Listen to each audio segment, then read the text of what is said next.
the floor and look forward to working with him so that we can get an open, deliberative process here that will really serve America and move us towards the deliberative process I think that we all want. I yield the floor. The senator from Kentucky has the floor. Well, I thank the senator from New Mexico for his comments. I think what this shows is that it is a bipartisan effort that says that we should protect our Constitution. Those on the left and those on the right who believe in the Constitution think it should be protected.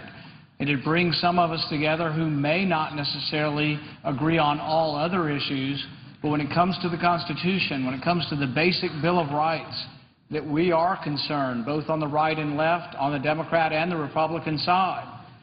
The problem is those of us who are concerned with the Constitution are in the minority of both sides. So we are being quieted down. We are being told to sit quietly in the back of the room and don't make waves. We want to have a debate over the Patriot Act because we're concerned about our liberties. We're all concerned about terrorism too, but we don't think you have to give up your liberties in order to combat terrorism. On February 15th, we extended the Patriot Act for 90 days. During that period of time, and on the Senate floor on February 15th, we were promised a week of debate, and we were promised an open amendment process. We are now amidst a process where we will have no debate and no amendments. Do we fear terrorism so much that we will not have debate? Do we fear terrorism so much that we throw out our Constitution and are unwilling and afraid to debate our Constitution? I think that's a sad day, that we can't come down. Our senators are afraid to vote on the issues of the day, afraid to debate the Constitution, afraid to have an open forum and debate whether or not the Patriot Act is constitutional. I think this does a great disservice to the voters. They talk about this being the world's most deliberative body. We're unwilling to deliberate. We're unwilling to have questions and have questions broached as to whether or not the Patriot Act is unconstitutional. We've been in session 99 days since then. We've had 99 days since we've extended it, 43 days in session, and we've had 56 votes. What does that mean in the context of things? We are setting a record for the least amount of votes ever to occur in the Senate. There are some important questions we should be debating, but unless it's a foregone conclusion, unless they've counted the votes and decided the outcome before we have the debate, we are precluded from debating. Wendell Phillips, the great abolitionist, wrote, "Eternal vigilance is the price of liberty." The Patriot Act is a perfect example of how a lack of vigilance leads to loss of liberty. In the aftermath of 9/11, we amended the Constitution with the Patriot Act. And you say, whoa, we didn't have an amendment to the Constitution, did we? Well, we didn't do it the way we're supposed to, but we did in reality amend the Constitution with the Patriot Act. How did this happen? We were fearful, and 9/11 had happened, and we wanted to stop terrorism. All of us want that. But do we have to give up our constitutional liberties in order to do that? How did the Patriot Act change? How did the Patriot Act change? How did the Patriot Act change the Constitution? How did the Patriot Act change the Fourth Amendment? Well, we have in the Fourth Amendment, it says that the right of the people are to be secure in their persons, houses, papers, and effects against unreasonable searches and seizures shall not be violated, and no warrant shall issue but upon probable cause, supported by oath or affirmation, and particularly describing the place and the persons to be seized.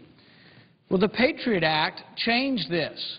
The Patriot Act changed the standard from probable cause, which is a long-standing tradition and a standard within the courts, which limits the police from coming into your house unless there's probable cause that you've either committed a crime or in the act of committing a crime.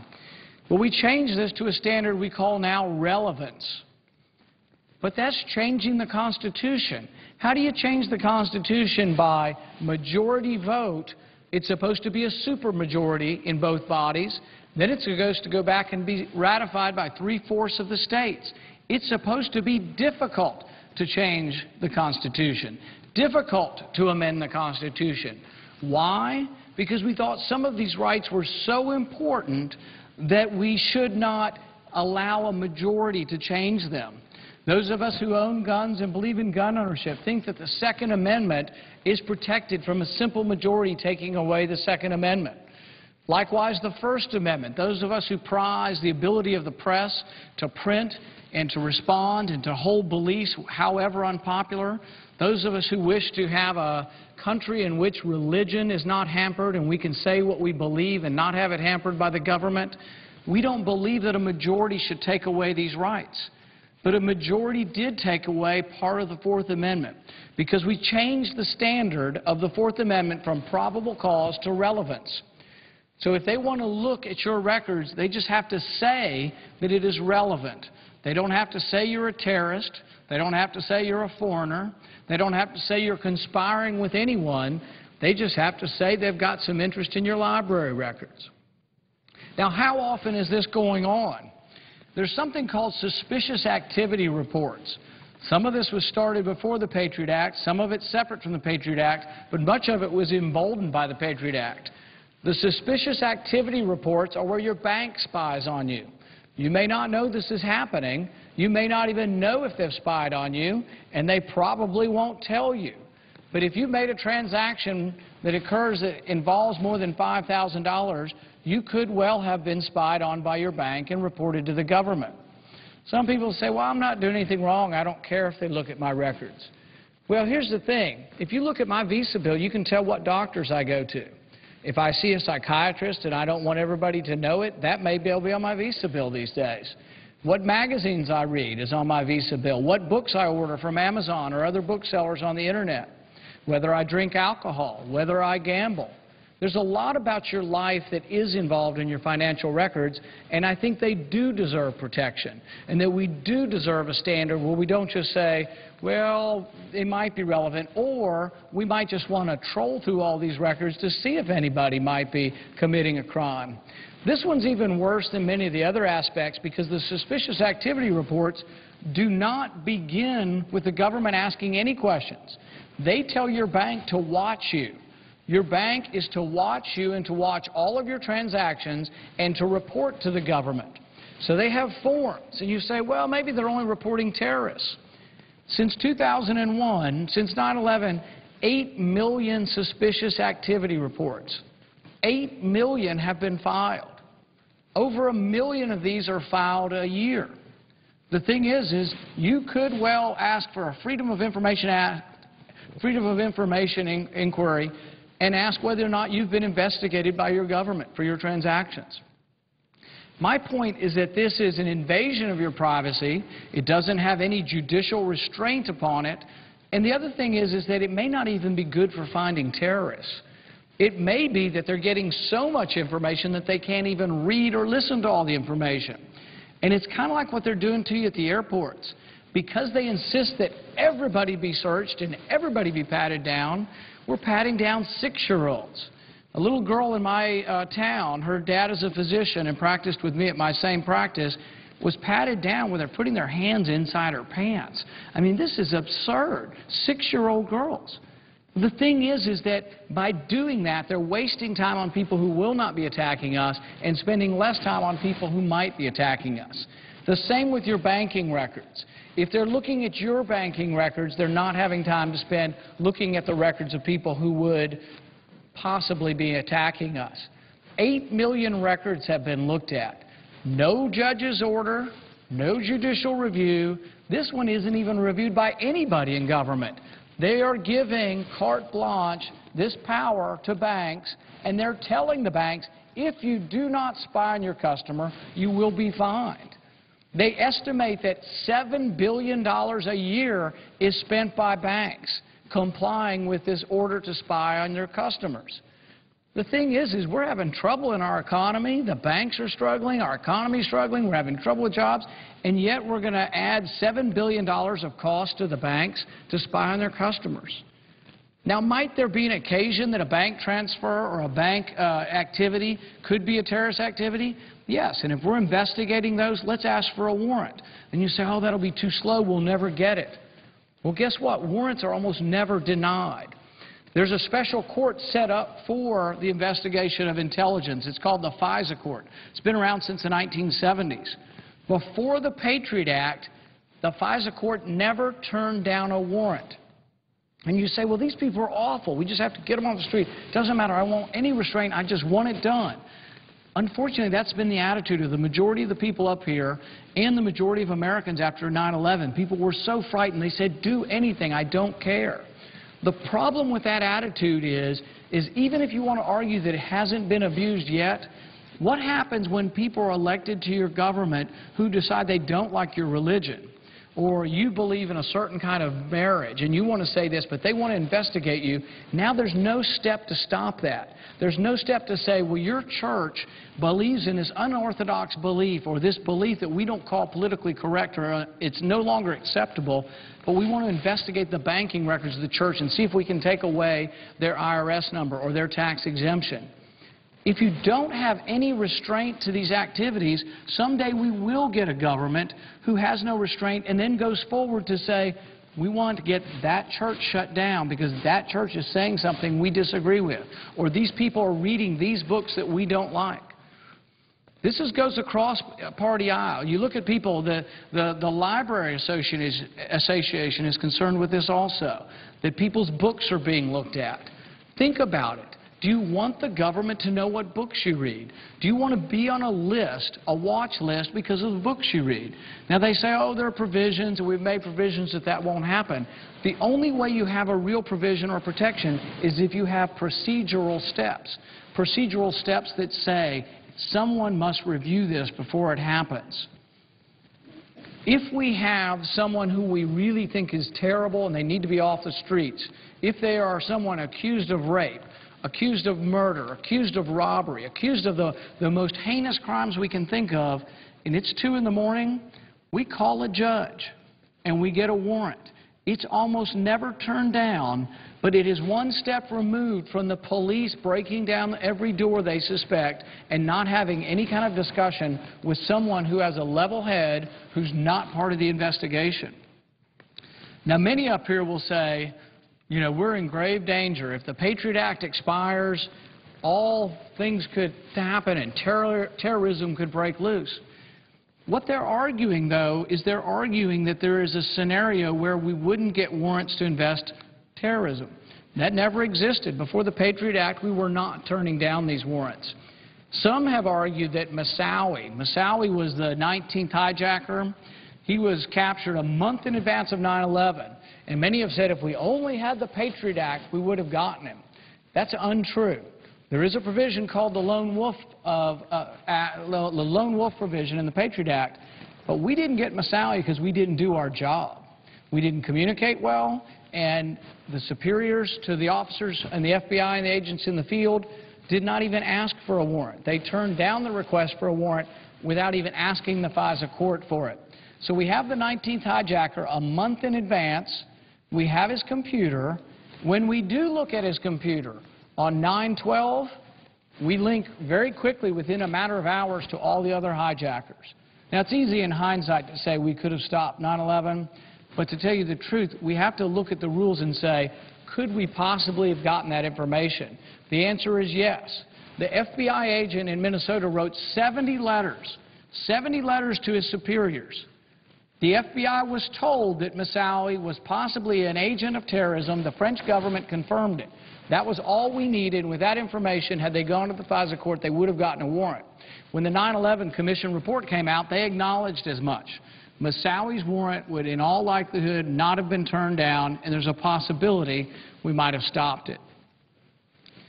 The suspicious activity reports are particularly galling because they are businesses who are forced to spy on their citizens. There's another form of spying that goes on as well, and these are called national security letters. These are like warrants. They go after your banking records, like the suspicious activity reports, but they're a little more targeted in the sense that the government asks for an NSL. but it's not a judge that asks for an NSL. The person who asks for an NSL is an FBI agent, essentially a type of a police or law enforcement agent. The danger here is we've removed the step where the police officer or the FBI agent would then ask for permission from a judge. That's my problem with these national security letters. And some would say, oh, well, we're not doing that many of them. Well, initially we weren't. Now we've done over 200,000 national security letters. One of my reforms, if it were to take place, would be to ask judges to review these. I see no reason why they shouldn't review them. Now, some have said, well, you have no expectation of privacy. The courts have already ruled that you have no expectation of privacy in your papers or electronic records. This is the way it's been interpreted, but I think it's been misinterpreted. I think it's been interpreted that your banking records do not deserve privacy when they're not in your house, and I think that's an incorrect interpretation of the Fourth Amendment. The Fourth Amendment says that in your papers you are to be protected. It doesn't specify whether those papers are in your possession or in someone else's. At this time, I'd like to yield the floor to my good friend from South Carolina. Thank you, Senator Paul. I just came down to the floor to thank you for bringing up a number of issues of concern and being willing to stand down here and tell America what those concerns are. I also respect your demanding the opportunity for debate and for amendments of such an important bill. It's extraordinary, particularly after the Majority Leader had promised in February that the Patriot Act renewal would get a week of debate with the chance to offer amendments. And after a couple of weeks of doing absolutely nothing here on the Senate floor, that Senator Paul and others were denied the opportunity to offer amendments that would have brought up legitimate debates about the Patriot Act. There are a number of things a lot of us would have liked to have learned more about, heard some of the arguments that we have heard from Senator Paul here today, but unfortunately that's been limited to a relatively small amount of time, and that it's frankly stunning to me that the majority is actually willing to let the Patriot Act expire rather than give Senator Paul a few amendments. That's an extraordinary situation for a Senate that considers itself the world's greatest deliberative body, when one of the most important pieces of legislation that we could consider is jammed up against a break with no opportunity for amendment. So, Senator Paul, I don't want to interrupt your flow here because I think a lot of the things that you're talking about are important that we consider, but unfortunately they won't be considered. It doesn't sound like your debates will be allowed and for the amendments to be considered. And it sounds like what they're going to try to do is blame you for us voting late or early, but I want to commend you for standing for just good judgment and common sense that something of this importance, whether we agree or disagree with all the amendments, is not the point. It's too important to be handled this way. So, Senator, I'll allow you to continue and yield back, but thank you for what you're doing. Yield for a question? Yes, I will. You know, not only are we not debating the Patriot Act, do you think that we've given sufficient floor time to amendments and proposals as to how to deal with the debt problem? Well, I think you know the answer to that. Actually, some of us had reserved some time between 2:30 and 3:30 for some give and take and some debate here on the floor about the budget amendments that are going to be, or the budget votes that will be this afternoon. But that time was canceled by the majority. We have an impending debt that everyone in the world except for those inside this body here seem to understand. I mean, we're in trouble as a country. The majority has not produced a budget in over 700 days, I think it is. And at the same time, we're trying to negotiate how we'll move forward on this huge important point of raising the debt ceiling, which none of us want to do. We're avoiding the subject of balancing the budget. The majority leader has said these kinds of issues are off the table. And so it is very frustrating that whether it's the debt ceiling, whether it's the Patriot Act and our Homeland Security, that we're spending weeks doing nothing bringing up, in some cases, controversial judges that should not have been nominated in the first place. Others are spending day after day of floor time and not bringing up important issues. But we're all concerned here. I know America's concerned. And again, Senator, thank you very much just for the willingness to bring out the point that we have something here that's very important to our security, to the privacy of every American, that needs to be vetted and debated, and amendments need to be offered. Yet this has been denied after a promise. So I'll certainly encourage you to continue, and thank you for your courage. You know, one other question is we won't all agree necessarily on the Patriot Act, but the thing is that even for those who feel that it's important that it not expire, why would they not consent to some debate? And I've asked for 3 amendments, 3 votes. That's all. We could do them in the next hour. We could debate, and we could have this done, and there'd be no expiration of the Patriot Act for those who think it expiring is a problem. Senator, as you know, you had, I think, 11 amendments that you would have liked to have had considered. You were willing to compress the time so that we could do that expeditiously. They wouldn't agree to that. You were willing to compromise for 3 amendments. It doesn't sound like they want you to offer those amendments because, frankly, they don't want to take a vote on some of them that may expose what they really believe. I know it's a frustrating situation for you. They, as our majority friends over here like to do, cause the problem and then try to blame it on us. But as you said, within a few hours, this could be decided and over. We could pass the Patriot Act, or folks could vote for or against the way they want. We could send it to the House, and it could be done. But it does appear the majority is willing to let this important legislation lapse just to keep you from offering a few amendments. That's an extraordinary situation. So, again, thank you for yielding, and I appreciate your getting this debate out on the floor. Thank you. I don't quite grasp it why we are so fearful of debate and fearful of votes that they're willing to let the Patriot Act expire in order just to prevent debate and prevent votes. The sticking point turns out to be an amendment basically on preventing gun records from being sifted through under the Patriot Act. Now, people say, well, what if someone, a terrorist, is selling guns illegally? Couldn't we get them? Yeah, you could get them the way we get everybody else. Ask the judge for a warrant. Judges routinely do not turn down warrants. It has worked for us for 225 years until the Patriot Act that we had a process. The Fourth Amendment protected us from an overzealous government, but it also worked to catch criminals. At this time, I'd like to yield the floor temporarily to my good friend from Utah. Mr. President. Senator from Utah. I thank the distinguished senator from Kentucky for standing up for the Fourth Amendment principles that he's articulated today.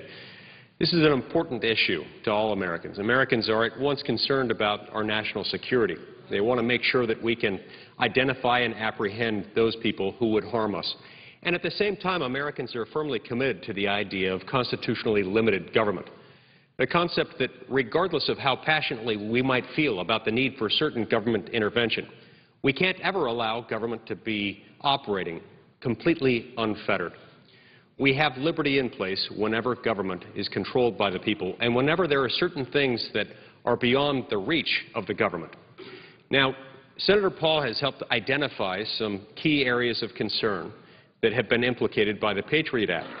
And he has suggested that we ought to, at a minimum, have a robust debate and discussion over some amendments that might be proposed to the Patriot Act before we proceed. 3 months ago, we had a discussion. We had a vote. And there were a few of us who voted against the Patriot Act, not because we don't love America. We do. We want to protect America. We voted against it because we love America, because we believe in constitutionally limited government, because we want to make it better. We want to make this something that can, at the same time, protect Americans, but without needlessly trampling on privacy interests, including many of those privacy interests protected by the Fourth Amendment. Bad things happen when we adopt a law without adequately discussing its merits. Now, years ago, when the Patriot Act was adopted, there were a number of people who raised some of these privacy concerns. And for that and other reasons, Congress made the decision way back then, almost 10 years ago, to adopt the Patriot Act and adopt certain provisions of it, subject to some sunsetting provisions, so that Congress would periodically be required to debate and discuss these provisions. It does us no good if every time it comes up we're told you have to vote for it or against it. We can't really debate and discuss it. We can't really consider amendments to it. We were told 3 months ago that in May, toward the end of May, and we're now here, we'd have an opportunity to debate, discuss, and consider amendments. That opportunity has now been taken away from us, and with it, the chance to address many of these important privacy implications, many of which do implicate the Fourth Amendment in one way or another. Senator Paul has referred to some of them, including some of the implications of the national security letters, which, while not directly implicated by the expiring provisions at issue right now, are inextricably intertwined with other issues that are in front of us, including those related to Section 215 orders and including the roving wiretap issue that's up for reauthorization. So I speak in support of the idea of robust debate and discussion, especially whereas here it relates to something that is so important in the American concept of limited government. It is so closely related to our Fourth Amendment interests. We ought to have robust debate, discussion, and opportunity for an amendment. And I thank Senator Paul for his leadership in this regard. Thank you. Mr. President. Senator from Kentucky has the floor. When we look at this debate and we talk about exactly where we should go from here and why it's important to look at the Patriot Act and say to ourselves, how do we protect our Constitution if we're not willing to protect all parts of it? You know, so many conservatives are avid for the Second Amendment. I'm one of them. I want to protect the Second Amendment. But I tell those who want to protect the Second Amendment that you can't protect the Second Amendment if you don't believe in the First Amendment. If you don't believe in the First Amendment, you really can't have that voice that it will take. If you want to place limitations on groups who advocate gun ownership or the Second Amendment, that will limit the Second Amendment. But likewise, you cannot protect the Second Amendment if you don't believe in the Fourth Amendment. There's no reason why we should allow a government to look at our gun records and to troll through all of these. If you think someone's a terrorist, name that person, name the place, and show me probable cause. Do we want to allow a government to troll through our records? The government has looked at 28 million electronic records. 28 million. They're just sifting through all of our records looking for things. I want them to catch terrorists, but I want them to use some ability to look at the Constitution and use some restraint to say, this person is a terrorist or we suspect him to be so for this reason. We need not be so frightened that we give up our liberty in exchange for security. Now, some would say, oh, our government's full of good people and I've not done anything wrong, I don't have to worry about it. You're not worried about good government, you're worried about bad government. Jefferson said once upon a time, if all men were angels, we'd have no concern for having constitutional restraint. But there have been times in our history and in the history of other countries where unsavory characters, where despotic characters have won elections. When Hitler was first elected in the 1920s and early 1930s, he was elected popularly. But the thing is they were so mad and upset over World War I that they basically traded. They said, we want a strong leader. Give us a strong leader. But the thing is if you have rules that allow that strong leader to grab up and do things, that's your real danger. Your danger is at a minimum now. Your danger is at a great deal of, it is a great danger to us if we allow this to go on, if we get a despotic government at some point in time. You're not worried about good people in government. You're worried about people who might be elected who would abuse these powers. It's happened. I mean, look at what happened during certain administrations where people looked at IRS records of enemies. Look at what's happening now where the executive branch is looking at donor records for those who do business with government. If you're a contractor and you do business with government, they want to know who you donate to. There are dangers to allowing the government to snoop through your records. It doesn't mean that we don't want to stop crime, that we don't want to stop terrorism. It means that we need to have a rule of law and that we need to pay attention to the rule of law. We proposed several amendments. One of them went through the Judiciary Committee. was deliberated on, was amended, was passed with bipartisan support, but we won't get a vote on it. You know, it disappoints me that they are afraid to debate this on the floor, and we will get no vote on amendments that were offered seriously to try to reform the Patriot Act to take away some of the abuses of it. We offered 3 amendments to the Patriot Act. One was on the gun records, and that apparently unhinged people who are afraid of voting on any gun issues. And because of that, we're all going to be denied any debate and votes. And some will say, oh, you're going to keep your colleagues here till 1 in the morning. Well, I think when they're here tonight at 1 in the morning, maybe they'll think a little bit about why they're here and why we had no debate and why we had power to have the debate at any point in time. I have agreed and said we can have a vote on the Patriot Act in an hour or 2 hours. We could have had a vote on the Patriot Act yesterday, but I want debate and I want amendments. I think that's the very least that the American people demand and that this body demands, that there be open and deliberate debate about the Patriot Act. One of our other amendments has to do with destroying records. Some of these records they take from you through the bank spying on you or the government spying on you. They're not destroyed. And I think these records should be at some point in time. For goodness sakes, if you're not a terrorist, why are they keeping these records? There ought to be rules on the destruction of these records if you're not a terrorist and they aren't going to prosecute you. The Fourth Amendment says you should name the place and the person. We have one wiretap, it's called the John Doe. They don't name the place or the person, they're not required to. I think we should. Now, are there times when it might be a terrorist who we say, well, we don't want to name the person? We don't have to name them in public. We could name them to the FISA Commission.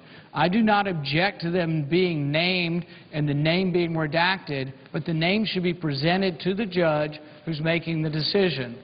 And I want a judge to make a decision. James Otis, you know, part of our revolution for the 20 years leading up to the American Revolution was a debate about warrants. They issued what were called writs of assistance. They're also called general warrants. They weren't specific. They didn't tell you what crime you were accused of. And the soldiers came into your houses. They would lodge soldiers in our houses, and they would enter into our houses without warrants. The Fourth Amendment was a big deal. We passed the Fourth Amendment, and it was one of the primary grievances of our founding fathers. I don't think we should give up so easily. I don't think we should be cowed by fear and so fearful of attack that we give up our liberties. If we do, we become no different than the rest of the countries that have no liberties. Our liberties are what make us essentially different from other countries. The fact that we protect the rights, even of those accused of a crime. People say, well, gosh, a murderer will get a trial. Yes, they'll get a trial because we don't know they're a murderer until we convict them. We want procedural restraints. And people say, well, you'd give procedural restraints for terrorists? I would give at the very least that a judge has to give permission before we get records. The main reason is because we're not asking for 10 records or 20 records or 40 records of people connected to terrorism. We're asking for millions of records. There are people in this room today who have had their records looked at. It's difficult to find out because what happens, and here's the real rub, and this is how fearful they were. When the Patriot Act was passed shortly after 9/11, they were so fearful that they said if a demand letter, a national security letter asked for records, you're not allowed to tell your attorney. You were gagged. If you told your attorney, they could put you in jail for 5 years. It's still a crime, punishable by 5 years in jail if I have an internet service and they want my records on somebody. They don't tell me or a judge. We have no idea. There's no probable cause. This person might be relevant, which could mean anything, however tangential. If I don't reveal those records, I go to jail. If I tell my wife that they're asking for my records, I could go to jail. This secrecy on millions of records, this trolling through millions of records, is un-American. It is unconstitutional. They have modified the Constitution through statutory law. We have given up our rights. This body, it should be 2/3 of the body voting to change the Constitution and 3/4 of the states. And we did it by 50% with one bill. The bill was hot when it came down here. There was one copy of it. No one read it. I came from the Tea Party and I said, we must read the bills. I proposed that we wait one day for every 20 pages so we're ensured that they're reading the bills. The Patriot Act was hundreds of pages long and nobody read it. Not one person read it because it wasn't even hardly printed. There were penciled edits in the margin, and it was passed because we were afraid. But we can't be so afraid that we give up our liberties. I think it's more important than that. I think it's a sad day today in America that we're afraid to debate this, that great constitutional questions like this, or great constitutional questions like whether or not we can go to war with just the word of the President, these great constitutional questions are not being debated because we are so fearful of debate. I urge the Senate to reconsider. I urge the Senate to consider debating the Patriot Act, to consider amendments, and to consider the Constitution. Thank you, and I yield back. Under the previous order, the Senate will proceed to a period of morning business for debate only until 5 p.m., with the time equally divided between the two leaders or their designees. Mr. President. Senator from North Dakota. Mr. President, I ask consent that following my remarks for up to... I'm being asked to withhold for just a moment. While I'm withholding on that, I'd ask unanimous consent that Emily Eelman, a detailee on the Budget Committee staff, be granted the privileges of the floor for the duration of today and tomorrow's sessions. Without objection, so ordered. I thank the Chair. Mr. President, we're going to begin. We'll go back to those unanimous consent agreements momentarily. The budget circumstance that we confront as a nation is clear. We are on a completely unsustainable course. Mr. President, the occupant of the chair knows this well as a very valued member of the Budget Committee. We are currently borrowing 40 cents of every dollar that we spend. That obviously cannot continue. Now, the other side has criticized those of us on our side for not going to a budget markup. The reason we have not is this is not the typical year in which the Republicans put up a budget resolution in the body they control. We put up a budget resolution. You go to conference committee to work out the differences. Something very different is occurring this year. There is a leadership negotiation with the highest leaders of the Republican Party in the House and the Senate, the highest leaders of the Democratic Party in the House and the Senate, meeting with the Vice President of the United States on a plan to put in place a 10-year effort or perhaps a 5-year plan to deal with the deficit and debt. In fact, the Republican leader has made this observation. The discussions that can lead to a result between now and August are the talks being led by Vice President Biden. That's a process that could lead to a result, a measurable result in the short term. And in that meeting is the only Democrat who can sign a bill into law. In fact, the only American out of 307 million of us who can sign a bill into law. He is in those discussions. That will lead to a result. Mr. President, it makes no sense for us to go to a budget markup at this moment that would simply be a partisan markup when bipartisan efforts are underway. Mr. President, last year for 8 months I participated in the President's Fiscal Commission, 10 Democrats, 8 Republicans. At the end of that emerged the only bipartisan plan that's come from anywhere so far. 5 Democrats supported it, 5 Republicans supported it, 1 independent. 11 of the 18 commissioners voted for that plan to get our deficits and debt under control. We have underway this new effort, a leadership effort, with the President represented at the table. We ought to give that a chance before we pass a budget resolution that may be required to implement any plan that they can come up with. Now, Mr. President, the hard reality of what we confront is simply this. This shows the spending and revenues of the United States going back to 1950. More than 60 years of the revenue and expenditure history of the United States.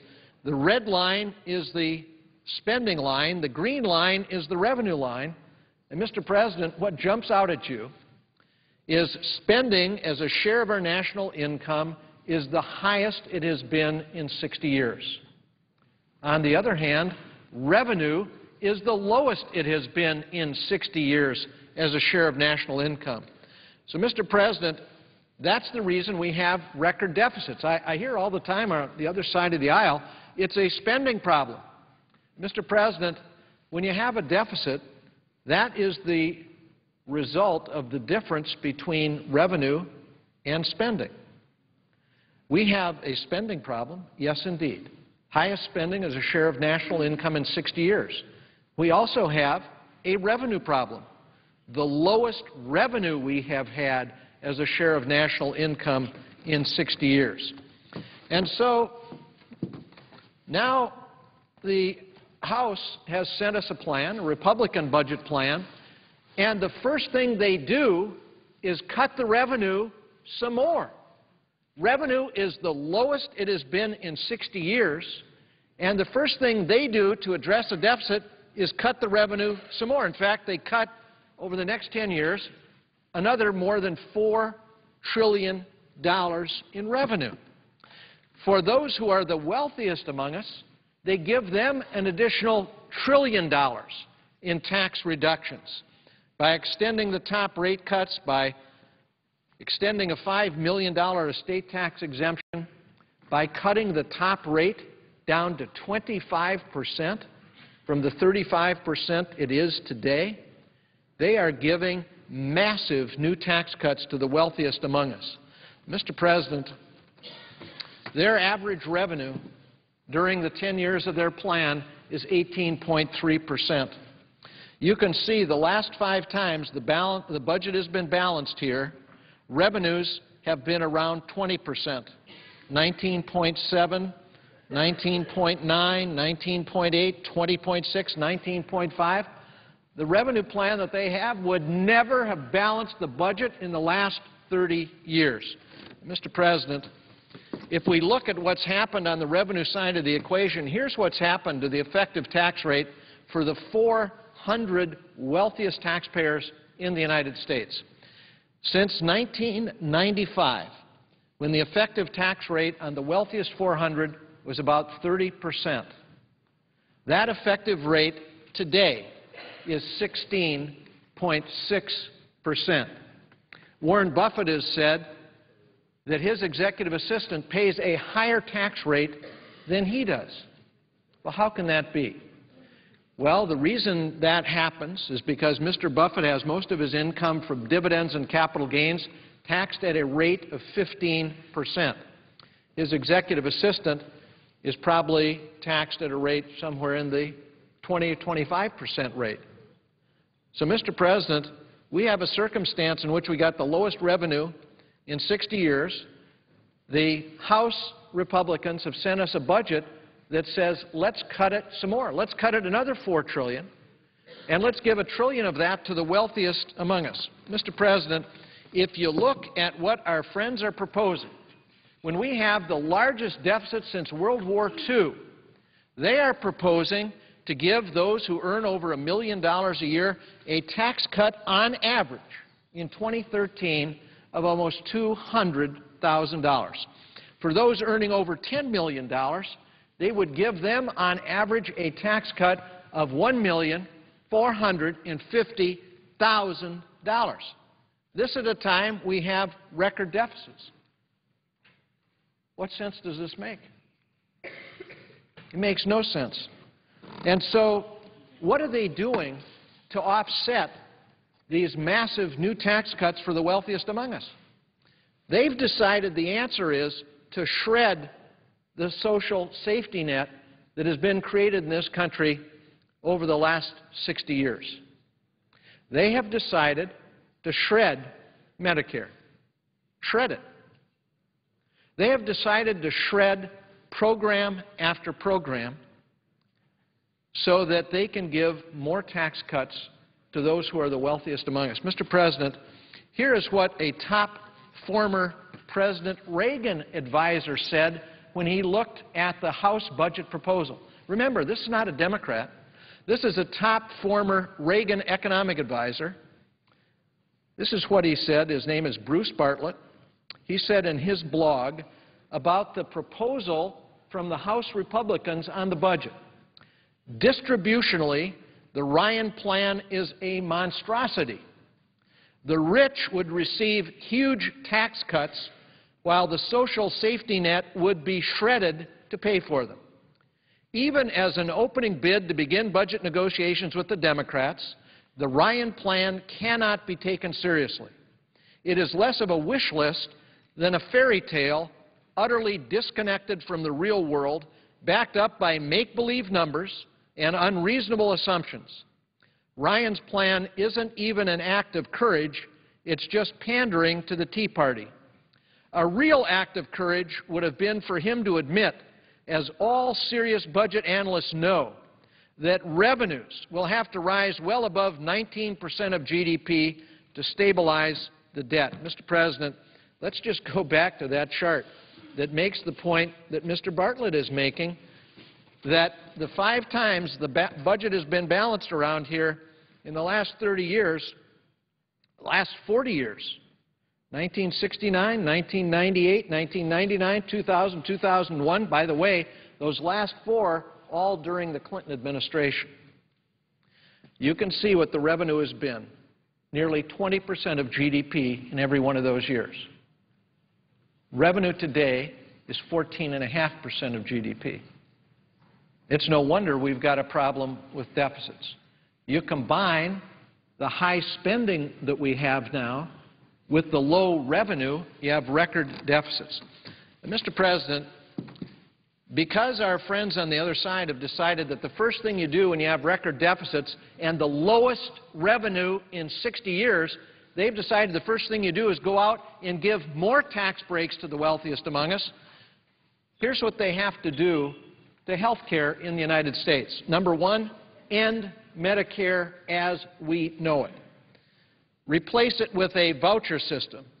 They would reopen the prescription drug donut hole that means seniors have to pay more of their prescription drug costs. They would block grant Medicaid that ends the counter-cyclical nature of the program. They would defund health reform, increasing the number of uninsured by 34 million people. 34 million more Americans would not have health insurance if the plan that is before us would pass. Mr. President, when I say they are ending Medicare as we know it, here's why I say that. Right now, traditional Medicare, the individual pays about 25% of the cost. The rest is paid by Medicare. But look what the House Republican plan would do. It would dramatically increase the health care spending by seniors. Instead of paying 25% of the bill, seniors would be expected to pay 68% of their health care costs. That is what the Republican plan is about. Very generous additional tax breaks to the wealthiest among us. For those earning more than $10 million a year, they would give on average $1,450,000 tax reduction. And to make up for it, they would say to seniors, instead of paying 25% of your health care costs under Medicare, you pay 68%. What would that mean in dollar terms? Well, Mr. President, seniors would go from paying $6,150 a year to $12,500 a year. That is the Republican plan that is before us. That is the budget plan that we are going to vote on later this evening. Mr. President, anybody that can't see, that is a shredding of Medicare. That is a shredding of the social safety net, just isn't looking very closely. And Mr. President, the former Republican Speaker called the House Republican Medicare proposal right-wing social engineering. Those are not my words. Those are his words. Here's the interview. On Meet the Press on May 15th, Mr. Gregory, the host, asked this: do you think the Republicans ought to buck the public opposition and really move forward to completely change Medicare, turn it into a voucher program? Mr. Gingrich's answer: I don't think right-wing social engineering is any more desirable than left-wing social engineering. I don't think imposing radical change from the right or the left is a very good way for a free society to operate. Mr. President, this budget that is before us is not just radical with respect to what it does to Medicare, what it does to the revenue of the United States. You look at every part of this budget. There are no savings in defense after we have had this massive defense buildup. From 1997 to 2011, you can see spending on defense has gone from $254 billion a year to $688 billion a year. Now, even the House Budget Committee Chairman, Mr. Ryan, who is the architect of this plan, has said, quote, there are a lot of savings you can get in defense. There's a lot of waste over there for sure. That's what he said about defense spending. Here's what he did about it. He increased it dramatically. From $529 billion, this is just the underlying defense budget, this doesn't count the war funding, he increases the regular defense budget from $529 billion in 2011 to $667 billion by 2021. He did not cut one thin dime. After saying there's lots of waste there, lots of places for savings, after the Secretary of Defense himself has said they've got to restrain spending, after the Secretary of Defense himself has proposed $178 billion of savings, the budget before us doesn't save one dime out of defense, instead increases it dramatically, from $529 billion to $667 billion, and that does not count war funding. War funding would be on top of it. Mr. President, this budget before us, the Republican budget from the House, also takes some of the fundamentals of making our country strong and cuts them dramatically. Education is number one. I was raised by my grandparents. My grandmother was a school teacher. She used to say in our household there are three priorities. Number one is education. Number two is education. Number three is education. And we got the message. Let me just read what two of the country's foremost economists have said about the importance of education to the U.S. economy. An educated population is a key source of economic growth. Broad access to education was, by and large, a major factor in the United States' economic dominance in the 20th century and in the creation of a broad middle class. Indeed, the American dream of upward mobility, both within and across generations, has been tied to access to education. So what does the budget before us that's come over from the Republican House do? Well, it cuts education 15%, from $91 billion to $77 billion from 2011 to 2012.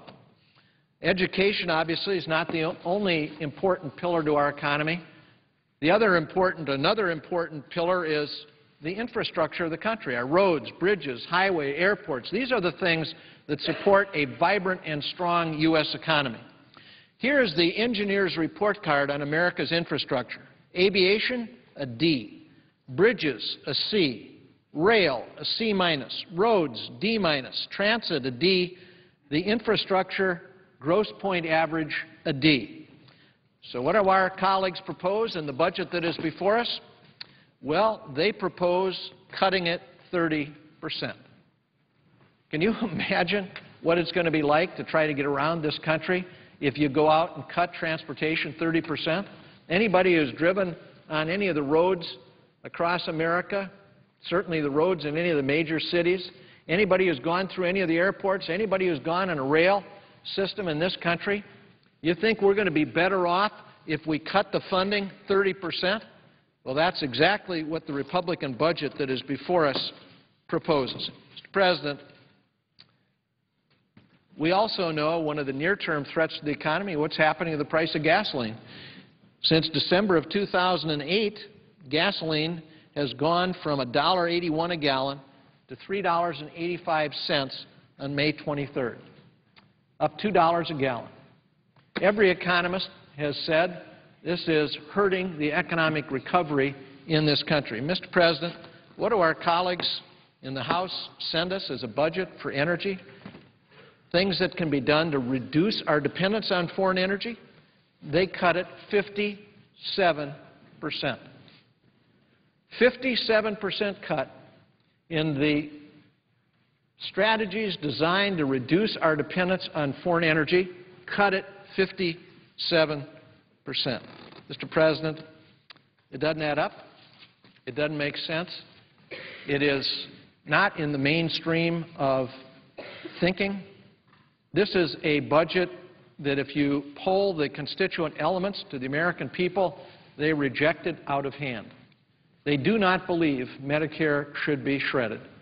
They do not believe that those who are the most fortunate among us ought to be given more tax reductions at this time.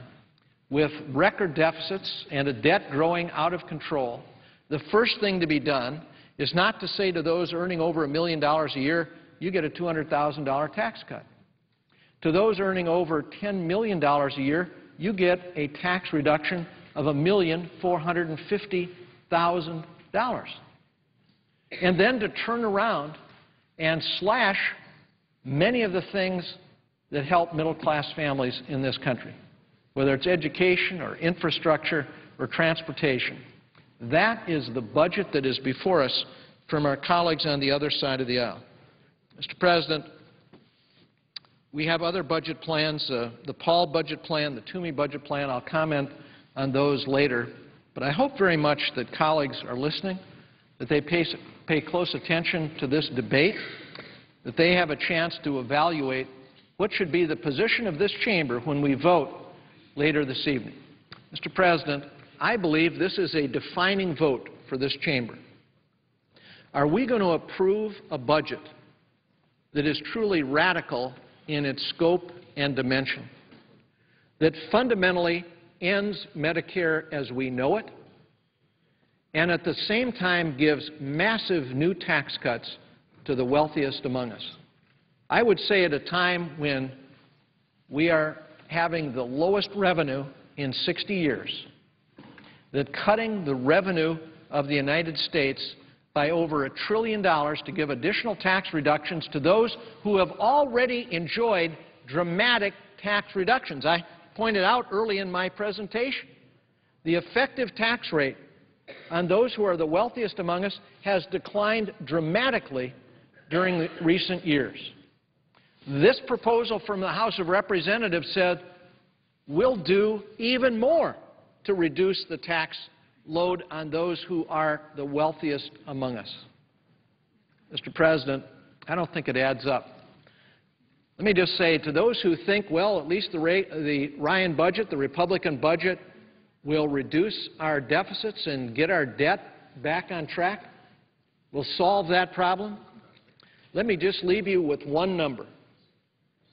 The Republican budget from the House of Representatives that we will vote on later today increases the gross debt of the United States by $8 trillion.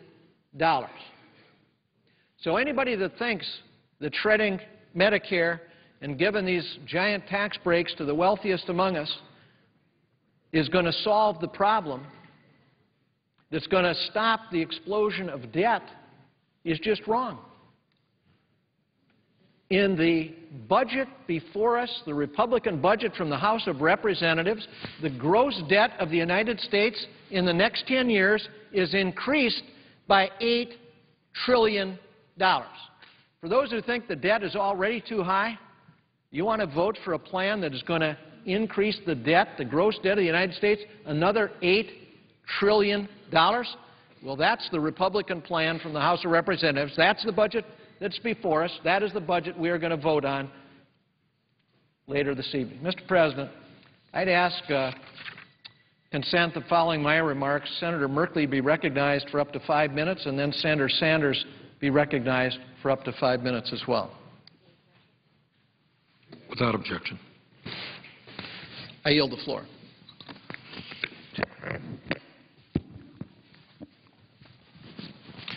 Mr. President. Senator from Oregon. Mr. President, the American middle class is hurting. Workers are unemployed. Families are losing their homes. Parents are worried, for good reason, that their children will not have the same opportunity that they had. The American people have sent us here to do a simple agenda of creating jobs. They want a plan that will put our economy back on track and build a foundation for our working families to succeed. Well, now, the Republicans have produced a plan that is in consideration before us today, but is it a plan that responds to the pleas of the American people to create jobs and to help those Americans who are out of work and to put this economy back on track? And the short answer is, unfortunately, it is not. Perhaps it's a plan to invest in education, but then we look at the details and realize that it savages the investment in education. And here we are as the first generation of American adults whose children are getting less education than we got, primarily because the cost of tuition is outpacing the average wages that working families earn. That's unacceptable. Well, perhaps the Republican budget decides to invest in infrastructure. I just came back from China with a majority leader and a delegation of 10 senators, and here's what we learned. China is investing 10 to 12% of its GDP in infrastructure. Europe is investing 5%. America is investing 2%. We're barely able to repair the infrastructure we have, let alone add additional infrastructure for our economy to thrive in the future. But the Republican plan doesn't invest in infrastructure. Well, perhaps it invests in energy, recognizing that we're sending $1 billion a day overseas, that oil and our addiction to oil is half of our trade deficit, that both for national security and for strength of our economy and for a sustainable environment, we need to change this. But no, the Republican budget sustains our addiction to oil and withdraws our investment in American, red, white, and blue, American-made energy. Perhaps the Republican budget has paid attention to our Secretary of Defense, who has listed $175 billion in programs that are not enhancing our national security and therefore should be cut. But no, the Republican budget paid no attention to that and, in fact, increased and overrode the vision laid out by the Secretary of Defense. So at a time when our middle class is struggling to get back to their feet, the Republicans didn't address education or infrastructure or energy or defense, but instead chose to do two things: end Medicare as we know it and give bonus breaks to the best off in our society. Take away from seniors across America and give it to those who earn more than $1 million a year and a whole lot more to those who earn more than $10 million a year. That's the Republican plan. On the Medicare side, there's two components. The first is to reopen the donut hole. That is the hole into which seniors fall when, after they have some assistance with the first drugs they need, get no assistance until they reach a catastrophic level. And it's in that hole that seniors have been devastated, had their finances devastated. We fixed it. Republicans want to unfix it and throw seniors back into the abyss. Then, instead of guaranteeing Medicare coverage for a fixed set of benefits for every senior, as Medicare does now, the Republican plan gives seniors a coupon and says, good luck, go buy your insurance. And if the insurance goes up, too bad. In fact, seniors would pay $6,359 more a year. Now, in my working class community, that's real money. That's money senior families don't have. That's money that families don't have because they're wrestling to just pay their basic expenses through Social Security. Now, maybe the folks with golden parachutes who have multi-million-dollar endowments from their previous work as the top of the economic pyramid, maybe they don't realize that $6,000 will devastate the family budgets of our seniors across this country. Indeed, under the Republican plan, whereas seniors contribute 25% of their health care costs today, they would, by 2030, pay 68%, almost more than two-thirds, more than two-thirds. That's devastating. And indeed, this voucher plan from our colleagues across the aisle puts an insurance company bureaucrat in the middle of our medical decisions, telling the seniors what they get to have and what they don't get to have. Bottom line is that if something's good for your health, the insurance company doesn't want to pay for it, doesn't want to put it in the policy, that's just too bad. You know, one of Oregon's larger insurers is planning a 24% increase in the cost of health care next year. Premiums up by 24%. Seniors' coupons on the Republican plan, perhaps 2%. So that doesn't work. Colleagues, our citizens have sent us here to create jobs, not to destroy the lives of our seniors and hand the funds over to the best off in our society. Let's come back to planet Earth, recognize we're here to fight for an economy that raises up working families, and let's defeat this budget tonight. Thank you, Mr. President.